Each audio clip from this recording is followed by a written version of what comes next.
নমস্কার সবাইকে, নতুন আরেকটি ছোট্ট একটি ভিডিওতে দেখতে পাচ্ছেন এই ভাইটি সুন্দর করে মাংস বানিয়ে দিচ্ছে। এটি হচ্ছে টাঙ্গাইল শহরের একটি বিখ্যাত দোকান। মাংস অথবা পোলট্রি কিনলে পরে ওইভাবে ফ্যামিলি সাইজ করে কেটে দেয়। বাড়িতে নিয়ে আর কাটাকাটির প্রয়োজন পড়ে না, ধুয়ে মুছে শুধু রান্না করলেই হয়ে যায়।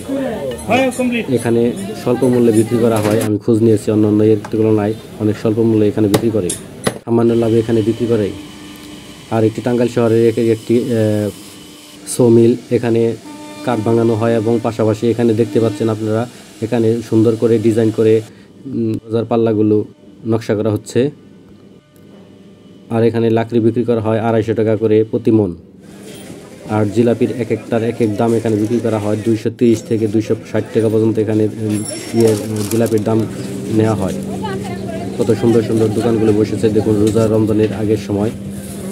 আর এখানে একটি ভাই দেখাচ্ছি, এখানে দেখুন কত সুন্দর করে সাজিয়ে গুছিয়ে বিক্রি করা হচ্ছে। এটা হচ্ছে সয়নি বাজার, টাঙ্গাইল। আর এখানে বুন্দিয়া কীভাবে ভাজা হয় আপনারা দেখে নিন।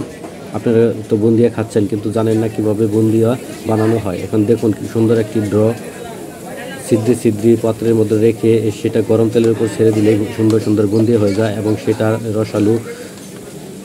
রসালো চিনির মধ্যে ডুবিয়ে দিলেই হয়ে যায় সুন্দর সুস্বাদু নরম তুলতুলে বুন্দিয়া। এই দোকানটিও সয়নি বাজারে অবস্থিত এবং পাঁচদানি বাজারের মাঝে মাঝে পড়েছে এই দোকানগুলো। আপনারা যদি সরাসরি লাইভে দেখতে চান পাঁচদানি বাজার চলে যাবেন। এটি হচ্ছে রমজান মাসে সুন্দর একটি ভিডিও করে রেখেছিলাম, সেটি আজকে আপলোড দিলাম। এখানে দেখুন মাঠা বিক্রি করা হচ্ছে, তরমুজ বিক্রি করা হচ্ছে। তরমুজ নতুন নেমেছে তখনই ভিডিওটি করে রেখেছি। সুন্দর সুন্দর দোকানে ভরপুর আমাদের এই টাঙ্গাইল শহর। এখানে সুন্দর সুন্দর প্লেটে দেখুন সুন্দরভাবে সাজিয়ে রাখা হয়েছে দোকানটি। এই দোকানটি খুব সাজানো গোছানো। এই ভাইটি সুন্দর মনোযোগ দিয়ে ব্যবসা করে, তার একটি নমুনা। আসলে ব্যবসা করলে পরে মনোযোগ দিয়ে করা উচিত। হিসাব নিকাশে টনটনা থাকলে ব্যবসায় লাভ করা যায়। আর এখানে দেখুন পুলি পিঠা নিয়ে এসেছিল আমাদের এক প্রতিষ্ঠানের খালা, তিনি বিদায় অনুষ্ঠানে আমাদের পুলি পিঠা খাওয়িয়েছে, মিষ্টি নানান কিছু খাওয়া হয়েছে আমাদের ওই দিন। আর সেটি আপনাদের সাথে ভিডিও করে রেখে দিয়েছি।